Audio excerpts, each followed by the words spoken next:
नमस्कार दोस्तों, मैं बहुत बहुत स्वागत करता हूं एक बार फिर एवरीडे बैंकिंग में। और गाइस, जैसा कि आप सभी जानते हैं, इलाहाबाद बैंक और इंडियन बैंक का दोनों का आपस में मर्ज हो चुका है। ऐसे में बहुत सारे लोगों के मन में कन्फ्यूज़न है जो कि खाता धारक हैं इलाहाबाद बैंक के, साथ ही साथ इंडियन बैंक के भी बहुत सारे ऐसे खाता धारक हैं जो इस बात को लेकर काफ़ी ज़्यादा परेशान हैं कि जब ये विलय पूरी तरीके से पूरा कंप्लीट हो जाएगा, मतलब कि मर्ज की जो प्रक्रिया है वो धीरे धीरे हो रही है। ऐसे में जब पूरा जो है विलय हो जाएगा, वैसे में क्या उनका account number, customer ID number, IFSC code जो होता है, या फिर उनके ब्रांच का जो एड्रेस है वो बदल जाएगा क्या? कन्फ्यूज़न दोनों ओर से है, इंडियन बैंक वालों का भी और साथ ही साथ इलाहाबाद बैंक वालों का भी। ऐसे में दोस्तों, आज के इस वीडियो में आपको आपके सारे सवालों का जवाब मिल जाएगा कि आखिर किस परिस्थिति में इलाहाबाद बैंक का जो अकाउंट नंबर होगा वो बदलेगा, साथ ही साथ आखिर किस परिस्थिति में जो इंडियन बैंक का अकाउंट होल्डर होगा उनका भी अकाउंट नंबर चेंज हो सकता है, उनका भी जो ब्रांच का जो एड्रेस है वो भी चेंज हो सकता है। सो दोस्तों, विलय का इस प्रक्रिया को आपको समझने के लिए, बैंक मर्ज के इस प्रोसेस को समझने के लिए आपको दो चीज़ें बहुत समझना बेहद ज़रूरी है। एक है पेरेंट बैंक और दूसरा है सब्सिडरी बैंक। इसका मतलब ये हुआ कि जिस बैंक का विलय हुआ दूसरे बैंक में वो हुआ सब्सिडरी बैंक, और जिसमें जो है दूसरा बैंक आया जो बड़ा बना वो है पेरेंट बैंक। ऐसे में जिस परिस्थिति में इंडियन बैंक और इलाहाबाद बैंक का दोनों का मर्ज हुआ है, इस कंडीशन में जो इलाहाबाद बैंक है ये पेरेंट बैंक है, मतलब कि इसके अंदर इलाहाबाद को मर्ज किया गया है। इस हिसाब से आप ये समझें कि जो भी इलाहाबाद के बैंक के जो भी ग्राहक थे वो अब ऑटोमेटिकली अब इंडियन बैंक के ग्राहक हो चुके हैं, उनको कुछ करने की ज़रूरत नहीं है। ये काम जो है रिजर्व बैंक ऑफ इंडिया और जो बैंक के ऑफिशियल्स होते हैं उन्होंने खुद से ऐसा कर दिया है। अब ऐसे में जो भी इलाहाबाद बैंक के जो खाता धारक हैं वो काफ़ी ज़्यादा परेशान हैं। तो इससे समझने से पहले आप थोड़ा सा इन दोनों बैंकों के बारे में थोड़ा सा भौगोलिक दृष्टिकोण से आप समझ जाएं। जो इंडियन बैंक है ये बेसिकली साउथ में, महाराष्ट्र में, गुजरात में या फिर मध्य प्रदेश ऐसे क्षेत्रों में काफ़ी ज़्यादा विकसित है, वहाँ पे चलता था। लेकिन बात करें अपने पूर्वी राज्यों का, जैसे कि उत्तर प्रदेश हो गया, बिहार हो गया, झारखंड हो गया, वेस्ट बंगाल हो गया, यहाँ पे आपको इंडियन बैंक के बहुत कम ही शाखाएं देखने को मिलती थी।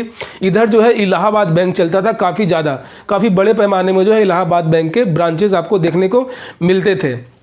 ऐसे में जो लोग बिहारी हैं, झारखंडी हैं, यूपी से हैं, इन लोगों को काफ़ी टेंशन है कि यार इंडियन बैंक तो मैंने कभी नाम भी नहीं सुना था, ये इंडियन बैंक कहाँ से आ गया, मर्ज हो गया, अब मुझे कहाँ जाना होगा।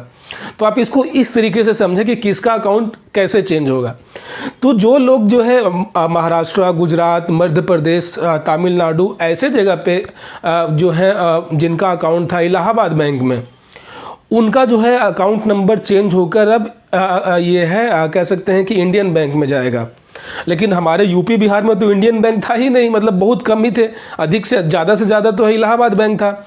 ऐसे में वो तो वहीं पे रहेगा, केवल उसका नाम बदल जाएगा। ऐसी परिस्थिति में इलाहाबाद बैंक अगर वहाँ पे ब्रांच था तो उनका जो पहले से खाता धारक थे उनका जो अकाउंट नंबर है वो एज इट इज़ ही रहेगा। लेकिन वहाँ पे जो इंडियन बैंक के ग्राहक वो कस्टमर थे उनका जो है अकाउंट नंबर चेंज होकर इलाहाबाद बैंक का जो है अकाउंट नंबर में कन्वर्ट हो जाएगा। यहाँ पे ये समझने की भूल आप ना करें कि इलाहाबाद बैंक का मर्ज हुआ इंडियन बैंक में तो सारा इलाहाबाद वाले चले जाएंगे इंडियन बैंक में।